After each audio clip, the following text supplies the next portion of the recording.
Hi, welcome to this lecture. For me, this is a very special lecture because I'll be covering a topic which is extremely popular called GAN, Generative Adversarial Networks.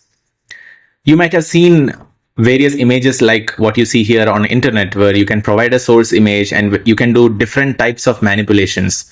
I'm not talking about Midjourney, DALL-E or any such generative AI tools, but even 4 or 5 years ago, before these tools were even existing, you might have seen such technology available.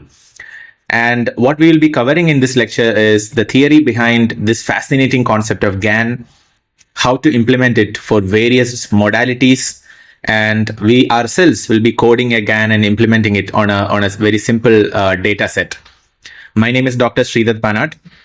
I am a PhD from MIT, and this lecture is part of the course Explainable AI Theory, Applications and Research. So welcome to this lecture.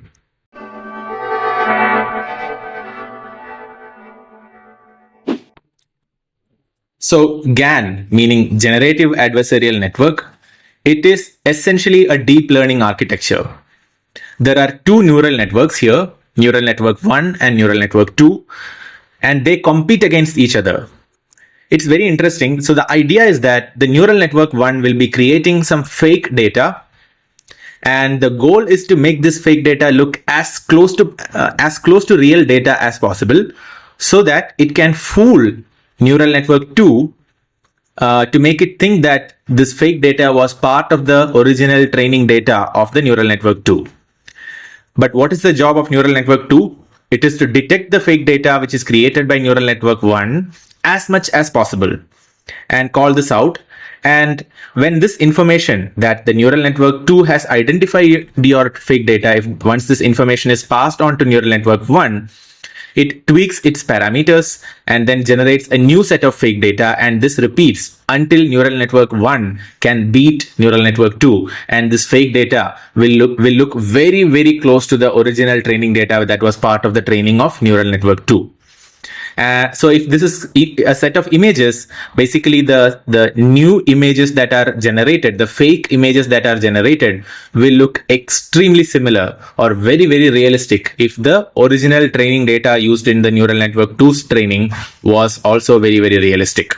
So here we are training two neural networks simultaneously for two different purposes, and we are kind of making them compete with each other. So this is the basic idea behind GAN. Don't worry about the mathematics of implementing this right now. Let's just go through it a little bit step by step. So let's say we have this MNIST data set. This is handwritten digits, right? There are 10 digits and there are so many different ways in which each digit is written. So it's like a huge data set. I think there are 60,000 or so data points total. And the neural network 1, what it will do, which is also called as generator, by the way, and that's the generative aspect of the GAN, and it will create a random image. The random image may or may not look like this. I just scribbled something on my PowerPoint, and the idea is neural network 1 will provide this image to neural network 2 saying here is the image, sort of, and then neural network 2 will do its calculation to see if this image is part of the original MNIST data set or not. And if it identifies that this is fake data, that information is conveyed back into neural network 1, and then neural network 1 will again try the same thing. It will create a slightly modified image, slightly modified fake image, and this time the fake image will be slightly better than the earlier image, and this is conveyed to the neural network 2. Neural network 2 will again tell neural network 1 that this is a fake data, and this process repeats. What happens during this repetition? What happens is the quality of the fake image improves iteration by iteration, such that at some point the quality of the generated image is so good that it very, very closely resembles the original dataset. And at this point, the neural network 2 will say that this generated image by neural network 1 is essentially real data. That is, it was part of the original training data, similar to this MNIST handwritten dataset. And this is the point where we can kind of define the success of the generator. And now the generator is so powerful because it is able to create a dataset that is very much similar to the MNIST dataset, handwritten datasets. But those will not be real datasets. If MNIST was created by somebody's actual handwriting, I don't know how it is created. but this will be completely fake set of digits. Now imagine you replace MNIST with a set of animal images or anything, right? Any kind of data. You can do this training, you can do this adversarial training of neural network 1 and 2 simultaneously, and the end result would be an extremely realistic looking image or extremely real looking data, but it will be actually fake. So this snapshot shows the working of GAN in just one screenshot. So the fake images, which will initially look like noise, that is what the generator produces. And the fake generated sample is provided to discriminator. Discriminator makes the judgment which images are real or fake. And that is again, this judgment is made based on comparison with real examples. And then this decision helps the generator improve its data generation, fake data generation. This repeats itself. And this is also an example from Google, basically. So if you have a real note, the generated data can look like a fake note, but initially the generated fake note image will be really, really bad. And you go on doing certain iterations, and the fake image will start looking better and better. And at the end of it, after many number of iterations, you can't tell what is real and what is fake. And you might have already seen this technology in many contexts, like deepfake, where you can literally swap your face with Barack Obama or anyone else's face. And the technology behind all of these, ultra realistic fake simulations are generative adversarial networks. The revolutionary idea of GAN started with this seminal paper by Ian J. Goodfellow and others. He's a very, very famous scientist. And this paper originally was published in Archive in 2014. Currently, it has almost 70,000 citations. I'll provide the link to this paper in the description. I highly recommend you to go through this extraordinarily famous paper. And I think the GAN got more popular probably in the year 2016 or slightly after that. And ever since then, there has been a lot of research. If you just Google GAN or Google Scholar GAN, you will see thousands of search results. And even if you go to websites like paperswithcode.com, you can search the keyword GAN and you will see thousands of search results. There has been so many papers and technologies that were created as part of this. So this is the GAN original paper. So just go through it. It's very nicely written, actually. The mathematics, although it may look daunting in the beginning, but when you really understand the idea that you are really pitting two neural networks against each other, you can understand the mathematics from a very good conceptual standpoint. And in this, they actually showed some examples of generated images of faces of MNIST dataset. There is a CIFAR dataset in which you could generate a lot of animal images from existing images, all these that you can see in the yellow squares. It's a very, very beautiful paper, and we will actually implement an MNIST dataset based GAN model today. But I highly recommend you to go through this paper once. It'll be a good experience. And GAN is something that you can apply for images. You can apply it over audio and also over text. So it's applicable over many different modalities. And there is this website called thispersondoesnotexist.com. So we can just open this website just to see how amazing looking images it can produce. So all these pictures of people, they are not real. Now this may not appear very surprising or amazing to you at this point, because of course you might have tried GPT-4 or like DALL-E or Midjourney or Playground.ai. There are so many generative AI tools available where you can easily create images like this now. But the technology behind that is completely different, called transformers, and GAN, where we use embedding encoder and decoder. But here in GAN, it's completely different. You are pitching two neural networks against each other. So it's two different things, and GAN can in fact produce very, very hyper realistic material, which we'll show in a moment. But let's go to this website and just check this out just for the curiosity. So this is the website, and each time you refresh the website, it produces, faces of different people. None of these are real people, but you can zoom in. It's very, very real looking. No one will ever say that this is not a real person. It's incredible actually. And there are so many such websites actually for creating deepfake videos, such fake images, and many other fake audio, etc. But GAN is the underlying technology behind all of this. This is a really cool example of GAN converting a horse into a zebra, showing an application of GAN for videos. And there are many more applications like that. So GAN has so many different domains in which it has applications. People use GAN for scientific research.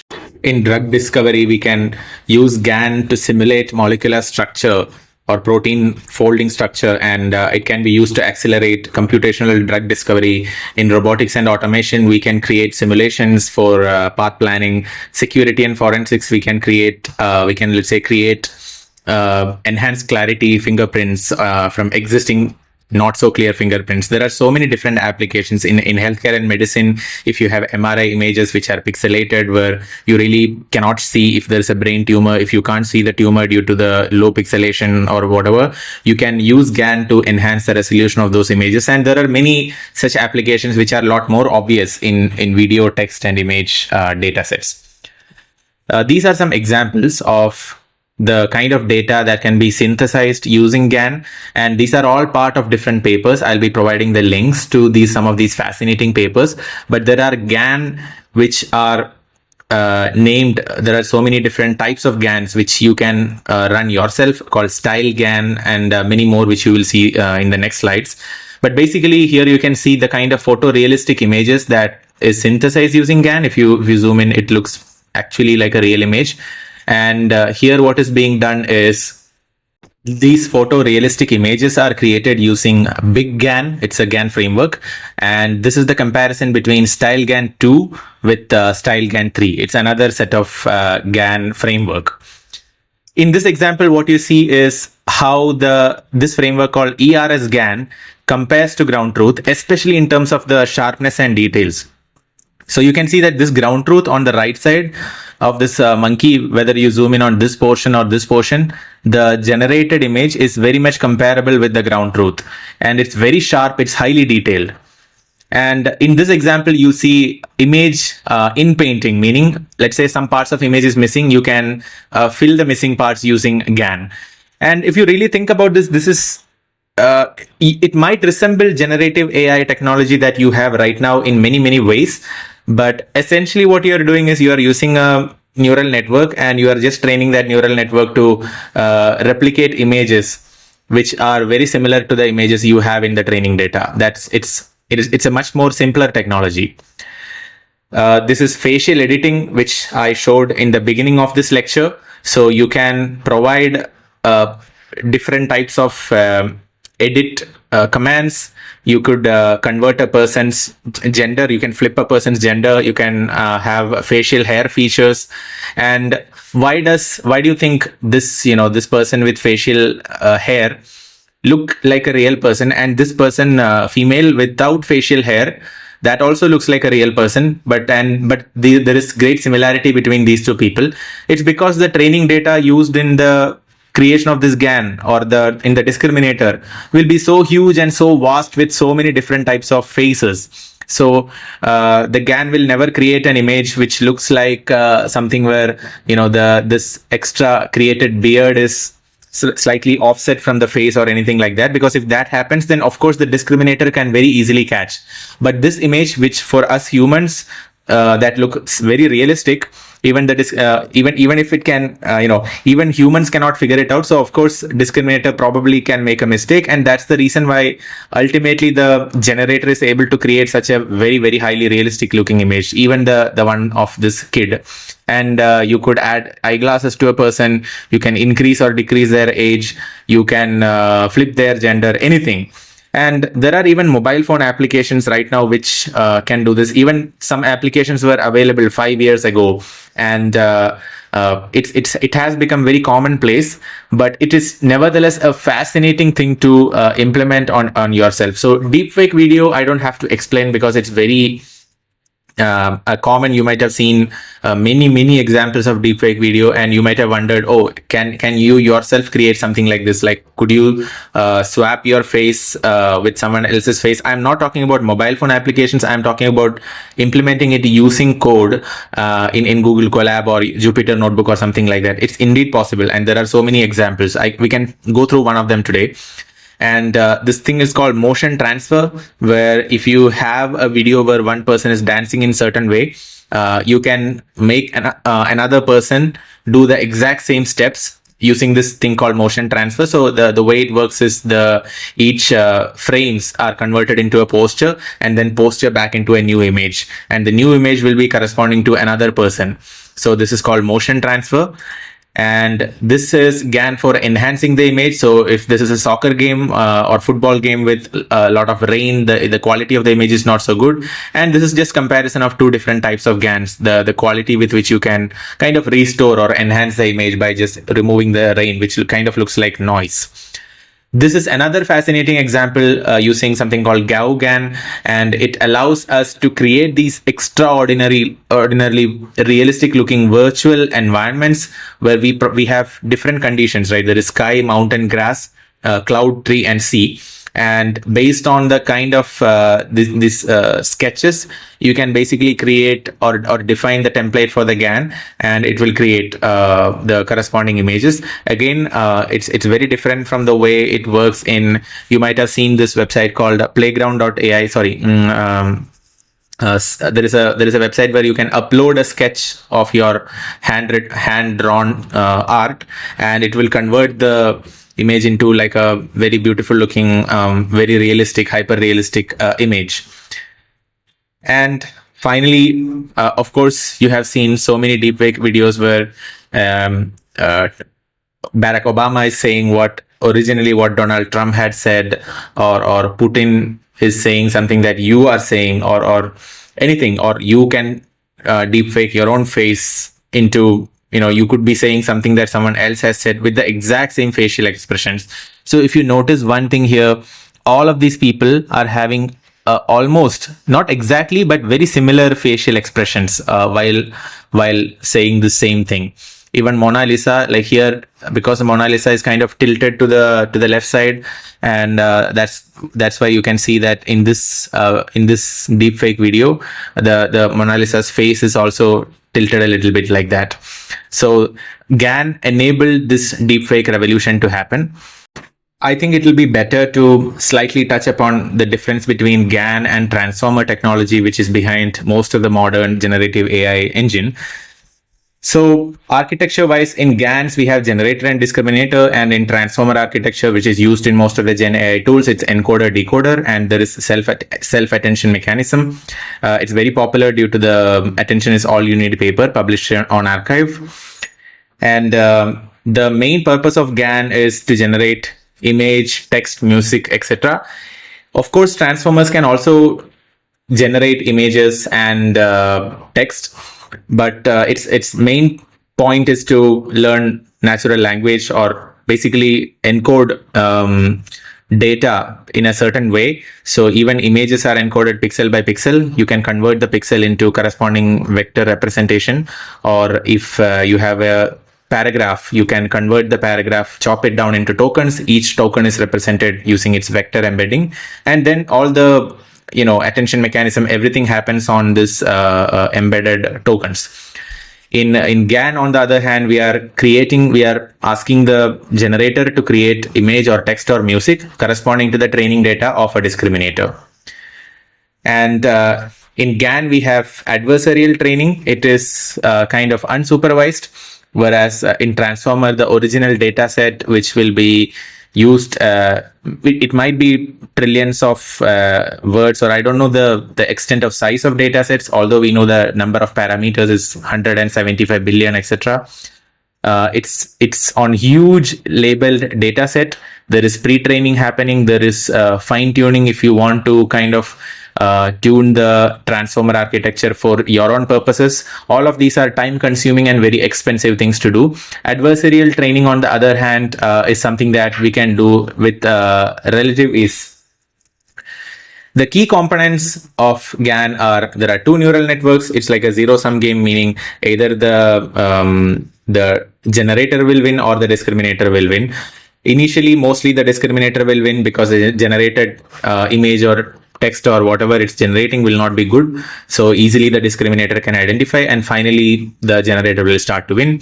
In the transformers, we have the vector embedding, which is converted into positional encoding, where the position detail of the token is encoded into the vector embedding of each tokens. So token meaning, if you imagine a sentence, words can be considered as tokens, although it's a very simplistic way of saying that. And there is a self-attention mechanism which kind of maps how much attention each word, each token is paying to the other token within the context. And here GANs are used for image synthesis, creating very, very realistic looking fake data, whereas transformer can basically do very open-ended tasks. So GAN, if a particular GAN architecture is trained for creating adversarial samples on a very specific type of data, it can only do that. Transformer, on the other hand, mainly because of its huge training mechanism, it can do wide variety of tasks. The advantages of GAN is high quality realistic image or video generation, as you might have seen from Deepfake. On the other hand, transformer is much better at learning semantic relationships, capturing dependencies that are of long-term nature. So these two have very different ways in which it can help us. For any kind of general tasks, transformers will be better than generative adversarial networks. On the other hand, if your task or the kind of data set that you want to simulate is very, very well defined, GAN can do a better job at a much more cheaper, it's not very expensive to train and infer from a GAN. And the only requirement is, for GAN, we will need, we don't need such a big data set. We just need labeled data so that the discriminator can tell whether a new fake data is part of the initial labeled training data set or not.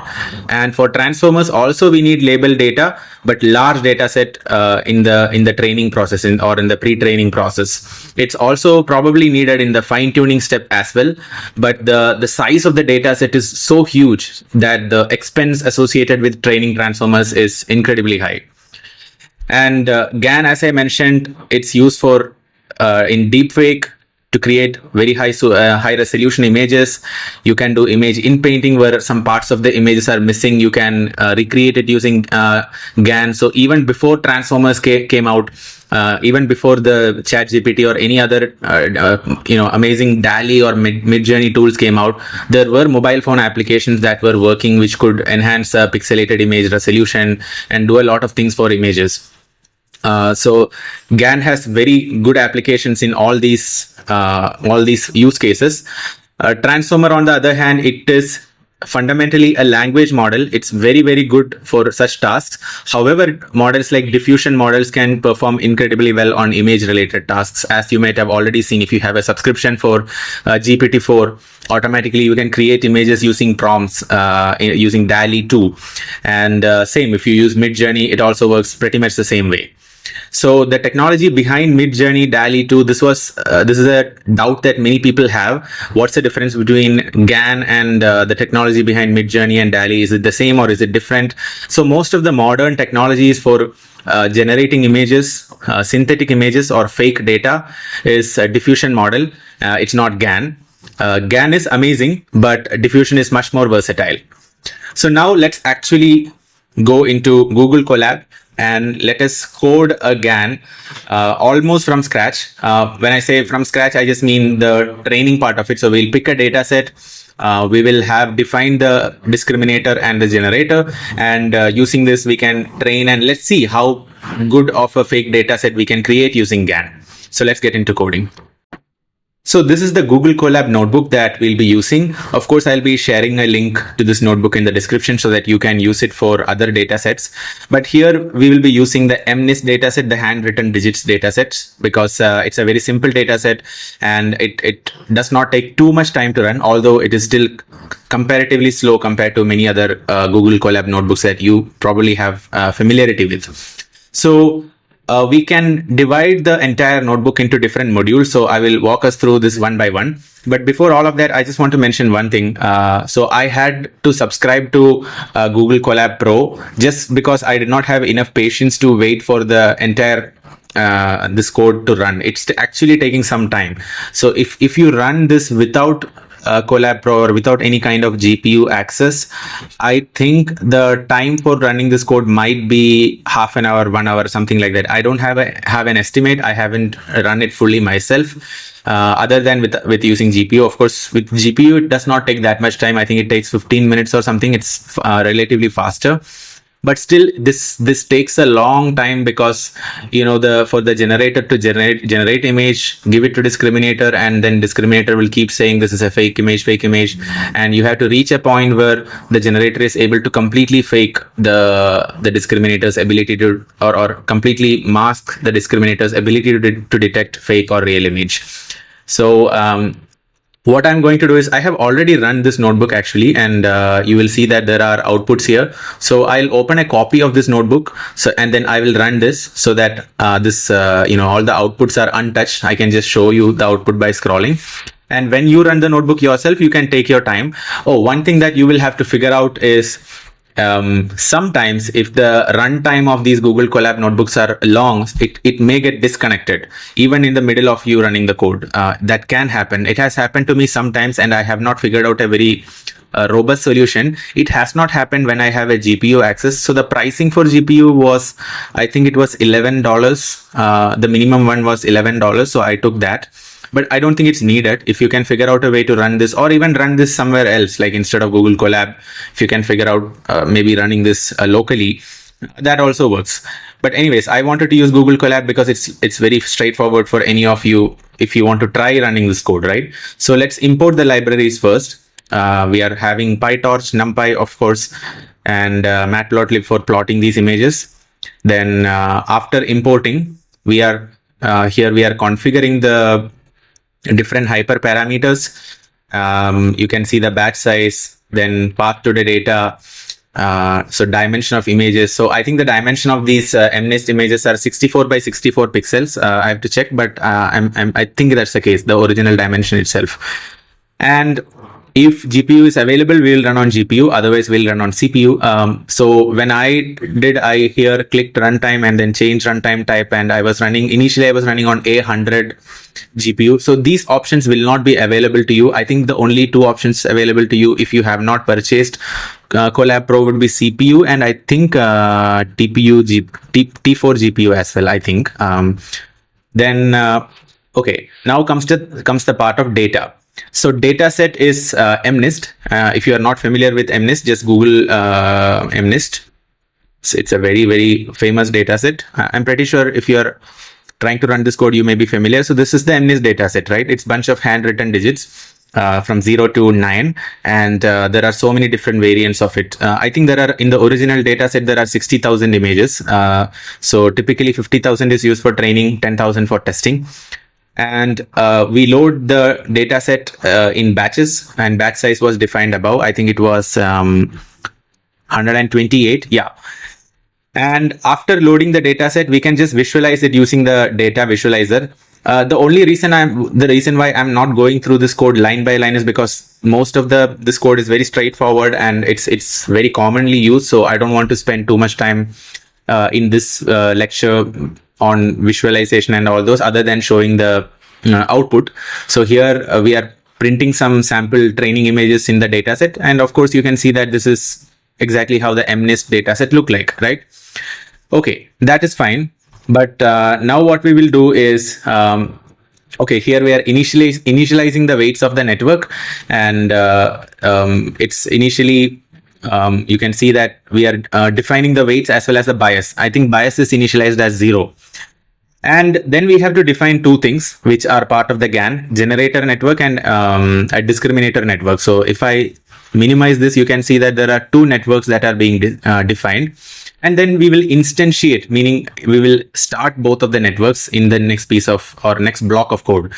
So generator network, let me just expand this. You can see that we are defining several convolution layers. We have how many hidden layers? We have 3 hidden layers, an input layer and output layer, right? And the dimension of the output layer, I think, should be, because here we are outputting, the generator is outputting the image itself. So I think the dimension should be same as the dimension of the original image. We can see what is this image channel standing for. Let's check. Let me do control image channel 1. I just want to see D hidden, X dimension, G hidden. So G hidden is also 64. So that's the dimension. Okay. So basically here we are defining the dimension of the image in the output layer, and then we have input layer. Input layer dimension will also be, I think, the input given to this is also a sample or random image of same size, right? Like a noise. So that is, so the input dimension should also be like a same as the number of pixels is 64 by 64. So the input dimension should be similar to that of the number of pixels in the image. Then if we go down and have a look at the discriminator network, so the discriminator network, the input to the discriminator network is the fake image created by the generator. So the fake image created by the generator is basically defined as, we'll come to the definition, but let me just first look at the number of layers. So we have first layer, then 1, 2, 3, 3 layers in between the hidden layers, and then we have the output layer. The output layer, I think it's like just a binary prediction, whether the image is fake or whether it's not fake. Probably it's a probability distribution, percentage chance of it being fake, or a fraction, I mean, probability of it being fake or probability of it being not fake. And you can see the sigmoid function here. Previously here, we did not have any, in the output, we did not have sigmoid or softmax, because we are not trying to predict a probability. We are literally trying to create an image. So that's why you don't see that in the output layer over here. But in discriminator, you can see the sigmoid. Okay, so once the discriminator and generator are defined, and of course there are so many different parameters here and you can play with it, but let's keep this like this for now. I forgot to run the above code, so let me also run the weight initialization, the definition of generator and the definition of discriminator. And once this is done, we'll instantiate the networks. Instantiate meaning this is the first time we'll be calling the generator and discriminator function. Okay. And the weights initially provided are the initial weights that we defined up here, weights init function. And let's run that also, so that the initial weights are initiated. And here you can see the, okay, device is not defined, which means I just have to run. Let me just run it once from the start. I don't think this part of the code takes a lot of time. The only part that takes time is in the training part of the generator and discriminator. That we are running a lot of iterations. So of course that will take a lot of time. But I think all of this code should be pretty straightforward.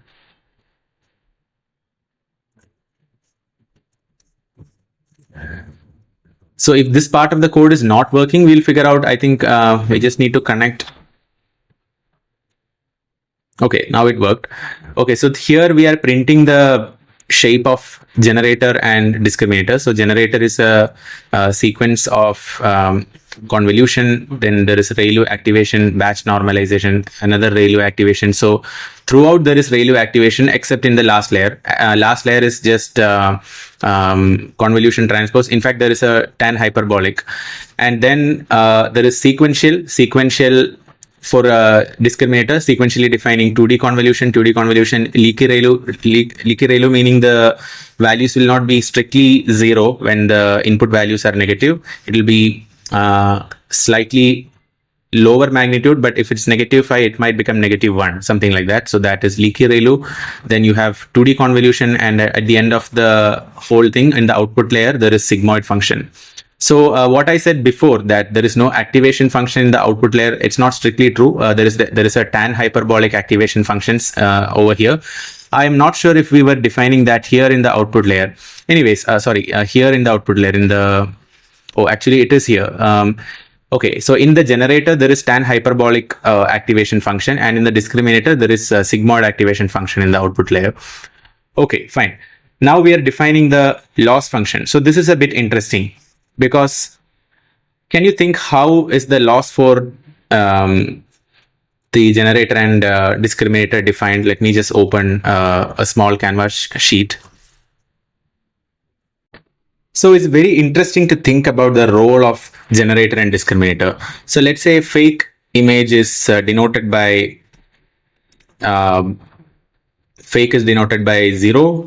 and real image is denoted by 1. The generator will create a fake image, right? So let's say image IF fake image, and that is fed into the discriminator. So generator's goal is, so when is the loss of the generator minimum? Meaning, when is the generator working perfectly? Generator works perfectly if the discriminator predicts that for this image IF, the prediction is 1. So what that means is, although the image that is generated by the generator and which is input into the discriminator is a fake image, the prediction by the discriminator is not 0, which corresponds to fake, it's actually 1. Then generator succeeded. So for generator, the loss is defined with respect to, let's say, the prediction of the discriminator is such that it's 0.3. So which means there is a 0.3% chance that this is real, and 0.7% chance or 0.7 probability that this is fake. Then here the loss is high. So the loss is kind of a function of 1 minus 0.3. So loss is, I will not write the entire loss function, but basically loss is proportional to 1 minus whatever is the prediction of discriminator. And can you think what about the loss of discriminator? So this is loss of generator. Okay. What about the loss of discriminator? When can you say that the discriminator is minimizing its loss? When the discriminator can identify that this input image is a fake image, which means the discriminator's goal is to try to predict with as much confidence as possible that this is a fake image, meaning the prediction being closer to 0. So if the prediction is closer to 0, that means the loss of the discriminator is minimized. It should be minimized. So the loss of the discriminator can be defined, but in reality the prediction is PD, right? Let's say that it's the prediction of the discriminator's prediction made by the discriminator, that value is PD. Then the loss here can be defined as PD minus 0, which is PD itself. So the reason why this formula looks like this is because of my definition of what is fake and what is real. Based on the definition of real and fake, this formula can change, but I hope you get the idea. The loss function definition of generator and discriminator are not exactly the same. They are slightly different. Because this generator, the goal of generator is for the discriminator to predict the image as real, meaning 1, but the discriminator's goal is to predict the image as fake, provided the input image is fake, right? So the goal of the discriminator, according to this example, is to predict 0. So they are having two different goals, in fact, exact opposite goals, right? So this is the loss function definition. Now let's run this piece of code. It just defines the loss function and optimizer, and then comes the training loop. So here we are only defining the training loop, and just keep a note of this variable called img list. It's basically the list of images created by the generator in the process of trying to fool the discriminator. So all the images which we create in loops will be stored in this img list. So we can run this, and this piece of code will take a lot of time, in fact. So here you can see that this is 0 out of 5 and there are batches, right? So 0 out of 469. So this has to go for each batches that we have to go. It has to go till 469 and also go 5, make it 5 times happen. And here you can see loss of D and loss of G, meaning loss of discriminator and loss of generator. So initially the loss of discriminator will be very high in general. Loss of generator will be very high in general because generator is not able to fool the discriminator that much, and gradually the loss of generator will start coming down because eventually the generator will become very, very good at creating these fake images that will look like exactly like real image. Now, let this run. I don't want to wait for this to run. And here, of course, you can see that I have connected to this L4 GPU backend. And I think I have a certain number of compute units because I had paid $11, right? So I think as I'm running this, the available compute units for me is decreasing. Anyway, so let this run, but I can show you the output already because I have run this before. So here we are plotting real and fake images, that too the original real images and the fake images created in the last iteration, not the entire series of fake images, just the set of fake images in the last iteration. So here you can see that these are the real images 0, 7, 5, 6, 2, 4. You can easily read this and have a look at the fake images. So these are all fake images. And you can see that it's actually quite good. Some of the images are not good. Like if you look at this one, it's okay. You can say it's barely 8:4. I don't know what is this, whether this is 2 or something else. This is also not good. This is not good. But the kind of images here, many of them make sense, right? Many of them actually look like actual MNIST data 1, 7, 3, 4, 5, etc. But some of them look like gibberish. There is no meaning. But still, this is good enough to kind of fool the discriminator.